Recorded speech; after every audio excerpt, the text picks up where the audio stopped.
कथा चंद्रहंस जी की। सारा जगत परमात्मा का रूप है और वह हर एक में बसा हुआ है। यह प्राणी जैसा बीजता है वैसा ही खाता है और जीव अपने किए का फल पाता है। जिस तरह चंद्रहंस को दुष्ट बुद्धि ने बहुत दुखी किया, परंतु उसका तो कुछ नहीं गया बल्कि अपना ही घर जलाकर स्वाह कर दिया। हे भक्तजनों, चंद्रहंस की पूरी कथा इस प्रकार है, सभी प्राणी ध्यान से सुने। केरल राज्य में एक मेधवी नाम का राज्य राज करता था। यह द्वापर युग की बात है। उस राजे का एक लड़का था जिसका नाम चंद्रहंस था। चंद्रहंस अभी छोटा ही था कि उसके राज्य पर किसी दुश्मन ने हमला कर दिया। राजा मेधवी अपने राज्य की रक्षा करता हुआ मारा गया। उसकी पतिव्रता स्त्री उसके साथ सती हो गई और इस तरह चंद्रहंस यतीम हो गया। जब चंद्रहंस की दाई को पता चला कि राजा युद्ध में मारा गया है तो उसने बड़ी ही दलेरी से चंद्रहंस को उठाकर महलों से बाहर उसे ले आकर निकल पड़ी। धीरे धीरे वह केरल राज्य से निकलकर कुंतलपुर राज्य में पहुंच गई। उस समय बच्चे की जान तो बच गई परंतु वह कंगाल और यतीम हो गया। अब उसे केवल एक प्रभु का ही सहारा था। धीरे धीरे चंद्रहंस कुंतलपुर में ही पलने लगा। जैसे तैसे दाई उसको पालती रही और वह चलने फिरने के योग्य हो गया। जन्म से ही उसकी भक्ति की ओर थी। एक दिन की बात है कि वह शहर से बाहर की ओर निकल गया। आगे उसे एक साधुओं की मंडली दिखाई दी। वे हरि का कीर्तन किया करते थे। सुंदर बालक को देखकर मुखी साधु को उस पर दया आ गई और उन्होंने उसे अपने साथ रख लिया। इसके बाद वह कभी भी अपनी दाई की माँ के पास नहीं गया। वह उन साधुओं के पास ही रहने लगा। ये साधु ठाकुर की पूजा किया करते थे। संतों को ठाकुर की पूजा करता देखकर वह भी ठाकुर पूजा करने में लगा। उन संतों ने खुश होकर बच्चे को एक मूर्ति पूजा करने के लिए दे दी। चंद्रहंस ने वह मूर्ति एक थैले में रखी हुई थी। वह उस मूर्ति को दिन में कई बार पूजा किया करता था और वह थैला अपने पास ही रखता था। कुंतलपुर के राजे के पास कोई लड़का नहीं था, केवल एक लड़की थी। वह बहुत धर्मी राजा और ज्यादातर समय अपने गुरु ऋषि गालब के साथ बिताते थे। वे राजपाट का काम कम ही करते थे। राजपाट का ज्यादातर जिम्मा उसका वजीर दुष्ट बुद्धि संभाला करता था। उसके मदन और अमल नाम के दो लड़के थे और एक लड़की थी जिसका नाम विषया था। उसके लड़के भी जवान हो गए। वे भी अपने पिता के साथ राजपाट में हिस्सा लेते थे। अमल तो खाने पीने में ही मस्त रहता था और मदन का ध्यान भक्ति की तरफ था। जब कभी भी महलों में कामों से फारग होकर समय मिलता तो वे कीर्तन वगैरह किए करते थे। उनके पिता का विचार अलग था। वे धन इकट्ठा करने में लगे रहते थे।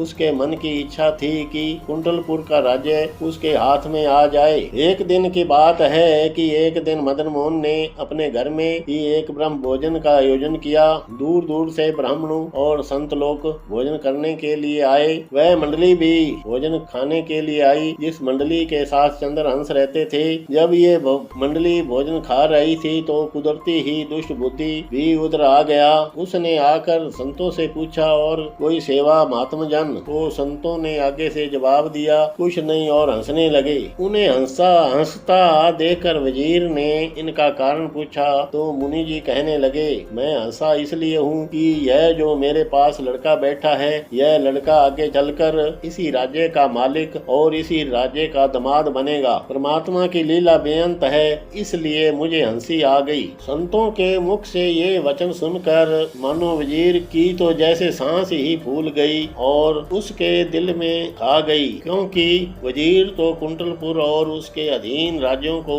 अपने अधीन करना चाहता था। उसने तो यह सोच रखा था कि राजे की लड़की को ऊपर नीचे करके मरवा देंगे और राजा रानी वैसे ही चलाना करने वाले हैं। इस राजगद्दी पर अपने लड़के को बिठाऊंगा। संतों के इन वचनों ने वजीर को सोचों में डाल दिया। वह सोचने लगा कि संतों के बोल झूठे नहीं हो सकते, शायद कहीं ये बोल पूरे ही हो जाएं। इस लड़के को अभी ही ठिकाने लगा देना चाहिए। उसने जलादों से जाकर बात की और सारी बात समझा दी और कुछ लालच देकर कहा कि इस लड़के को का कोई अंग ले आए और इसका मुंह मांगा इनाम पाएं। वजीर ने वह लड़का जलादों को दिखा दिया। भोजन ग्रहण करने के बाद वह संत मंडली जंगल की तरफ चल पड़ी। उस जंगल में ज्यादातर चंदन के वृक्ष थे जो अपनी खुशबू बिखेर रहे थे। आगे चलते चलते एक छोटी सी नदी आई। जब सभी संत जन वहां आराम करने के लिए ठहरे तो मौका देखकर जल्लादों ने चंद्रहंस को उठा लिया। ये उन्हें उठाकर उस नदी के किनारे किनारे चल पड़े कि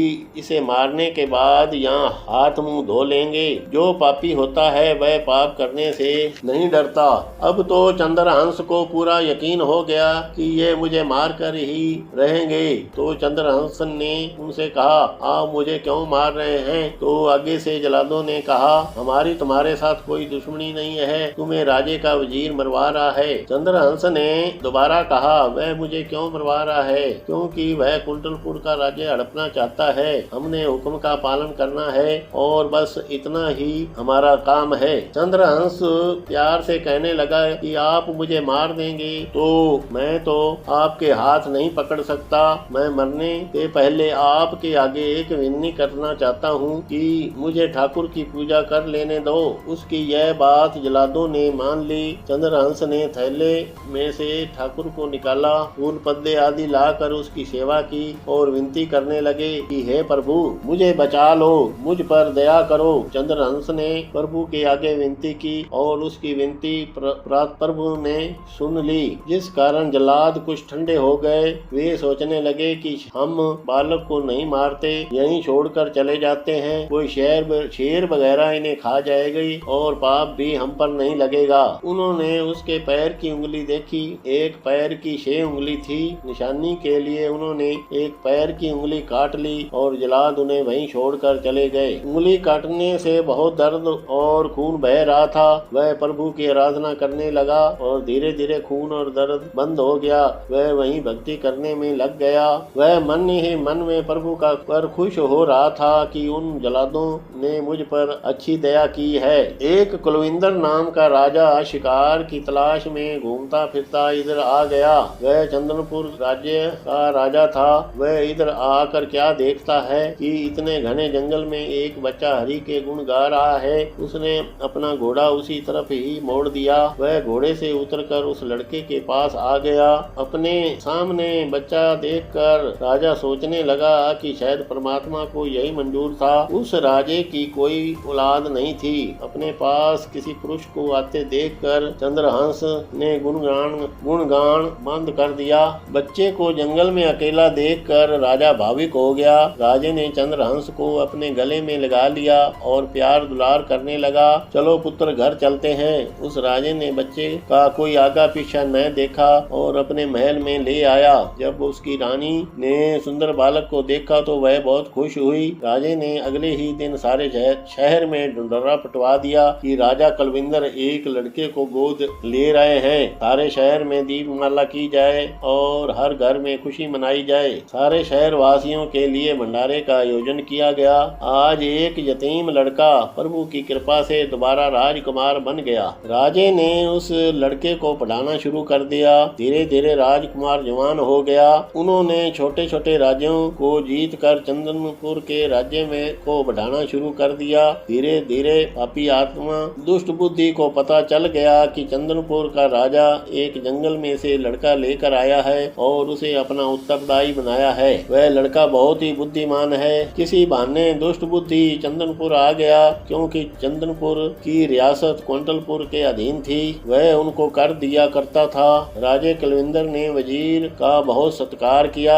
जिस समय चंद्रहंस दुष्ट बुद्धि के सामने आया तो उसने उसे पहचानने का बहुत यत्न किया, किंतु वह उसे पहचान न सका। वजीर ने लड़के को एक तरफ ले जाकर पूछ ही लिया कि आप कभी संतों की मंडली में रहा करते थे? तो चंद्रहंस ने उसकी हाँ में हाँ मिला दी। लड़के से यह बात सुनकर वजीर को तसल्ली हो गई। उसके मुंह से यह बात सुनकर पापी का मन कांप उठा और मन ही मन में सोचने लगा कि वह दुष्ट उन जल्लादों से तो बच गया, अब इसे मैं जरूर मरवाऊंगा। उन संतों का भी वचन सच होता नजर आ रहा था, क्योंकि वह लड़का राजा तो बन ही गया है। यह सोचकर वजीर ने राजा कुलविंदर से एक चाल चली और उसे कहा कि आप एक बार अपने लड़के को कुंतलपुर में अवश्य भेजें। आगे से चंद्रहंस ने कहा, जहाँ भी पिताजी भेजेंगे मैं वहाँ अवश्य जाऊंगा। पक्के लहजे से के वजीर ने कहा, राजा से मिलने से पहले मेरे लड़के मदन को मिलना है। मदन उसके बाद तुम्हें राजा के पास ले जाएगा। राजा जी जो प्रश्न पूछेंगे उनका सही उत्तर देकर वापस आ जाना है। इतनी बात कहकर वजीर ने एक चिट्ठी लिखी और चंद्रहंस को ताकीद की कि इस चिट्ठी को खोलना नहीं है, चिट्ठी खोलना पाप होता है। चिट्ठी लेकर वह युवराज घोड़े पर सवार होकर चल पड़ा। मनुष्य अपनी जिंदगी में जो कुछ सोचता है वह कभी सच नहीं होता। वह हर कीमत चंद्रहंस को खत्म करना चाहता था। उसने चिट्ठी में लिखा कि चिट्ठी मिलते ही इसे विष दे देना। सुबह से वह चलता चलता थक गया। वह शाही बाग में पहुंच गया। उसने घोड़े को एक तरफ बांधकर आप एक पत्थर की शिला पर लेट गया। थके हुए होने के कारण लेटते ही उसे नींद आ गई। उधर राजे की लड़की और वजीर की लड़की विष्या सखियों समेत बाग में सैर करने के लिए आ गई।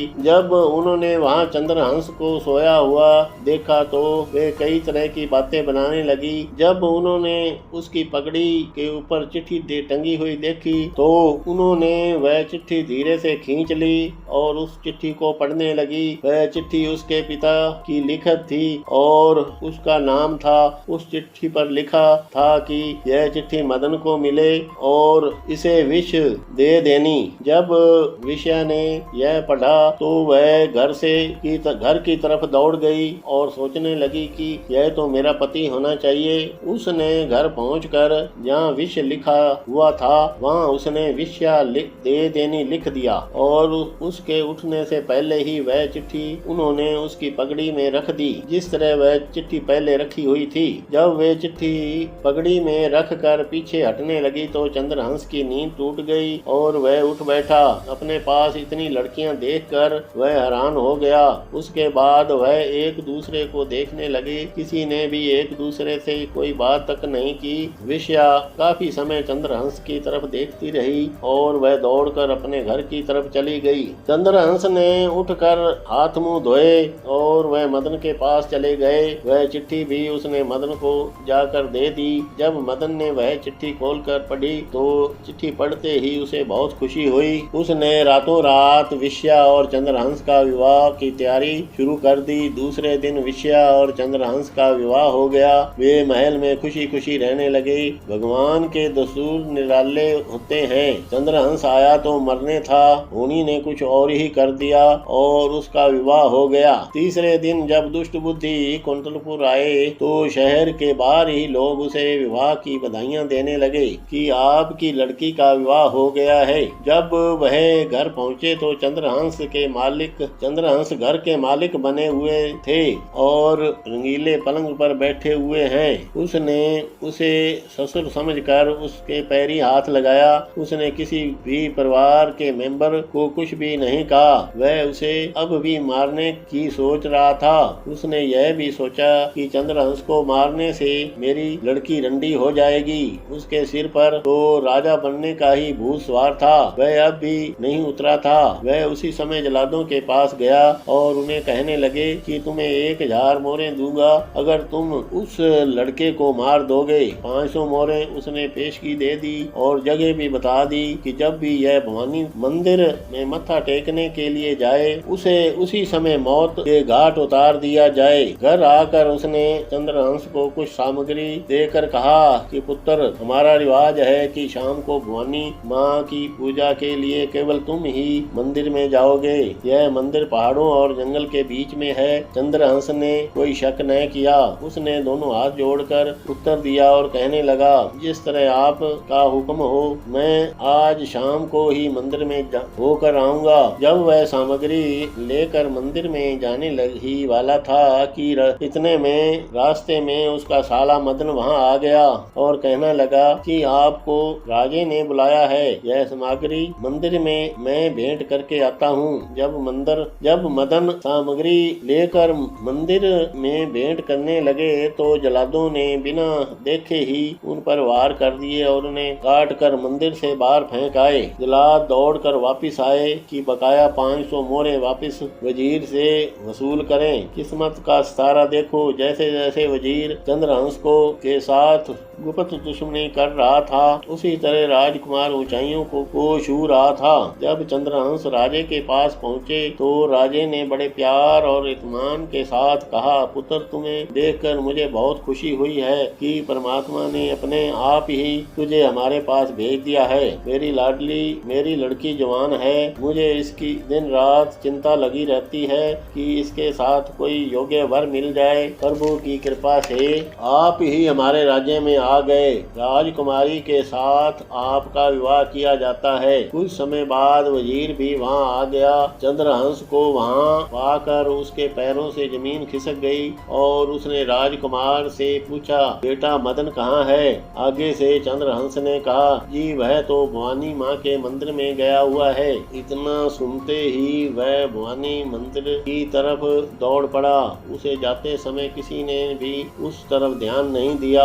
उसकी गैर हाजिरी में चंद्रहंस और चंपक मालिनी का विवाह रीति अनुसार हो गया। राजे के गुरु ने चंद्रहंस को राज तिलक भी लगा दिया और वह कुंतलपुर का राजा बन गया और उसके अधीन रियासतों का राजा भी चंद्रहंस ही होगा। यह खबर चंद्रपुर के राजा को भी पहुंचाई गई। वे भी यह बात सुनकर फूले नहीं समा रहे थे। सारे राज्य में ढिंढोरा पिटवा दिया गया कि आज से चंद्रहंस इस राज्य और इसके अधीन राज्यों के राजा हैं और राजा रानी जंगलों में प्रभु भक्ति के लिए जा रहे हैं। जब वजीर मंदिर में पहुंचे तो मदन के टुकड़े देखकर बहुत पछतावा करने लगे और उसने अपनी कटार निकालकर अपने पेट में चबा दी। जब वे सभी वहां पहुंचे तो चंद्रहंस यह नजारा देखकर हैरान हो गया और सोचने लगा कि यह सब मेरे ही कारण हुआ है। मेरा इस तरह जीना बेकार है। उसने अपनी कटार निकाली और पेट में मारने ही वाला था कि देवी प्रकट हो गई और उसके हाथ से कटार पकड़ ली। देवी ने कहा, हे पुरुष, इस तरह आत्महत्या करनी ठीक नहीं। यह कोतक देखकर विष्या और चंपक मालिनी हैरान हो गई। तुम्हें राज बख्शा है, वह राज करो और वर मांगना है तो वह भी मांग लो। जगदम्बा के ये वचन सुनकर चंद्रहंस खुश होकर गया तो उसने वर मांगे। माता, एक वर तो मुझे ये दो कि मैं आपका भक्त बनकर रहूं। दूसरा यह है कि माता, मेरे ससुर और साले को जिंदा कर दो। इनकी कोई गुप्त मुझसे दुश्मनी होगी, परंतु ये दोनों मेरे पूजनीक हैं, ये दोनों जिंदा कर दो। दूसरा वर माता यह है मांगता हूँ कि देवी ने कहा, बेटा इसी तरह ही होगा। मदन और उसका पिता दोनों जीवित हो गए। सभी को सामने देखकर वजीर और उसका लड़का बहुत खुश हुए और उसने चंद्रहंस से माफी मांगी। यह कथा जो भी प्राणी पढ़े या सुने, इससे यह शिक्षा मिलती है कि किसी के साथ कष्ट नहीं करना चाहिए और न ही किसी के साथ कपट करना चाहिए। जो वह परमात्मा करता है वह ठीक ही करता है, उसमें विघ्न नहीं डालना चाहिए। इसलिए लिखा है, लिखी लेख न मिटती है सखी, सो लिखी कलतार। हे भक्तजनों, यह कथा आपको कैसी लगी? अगर आपको कथा अच्छी लगी है तो इसे लाइक करें, शेयर करें, घंटी वाला बटन दबाएं। धन्यवाद।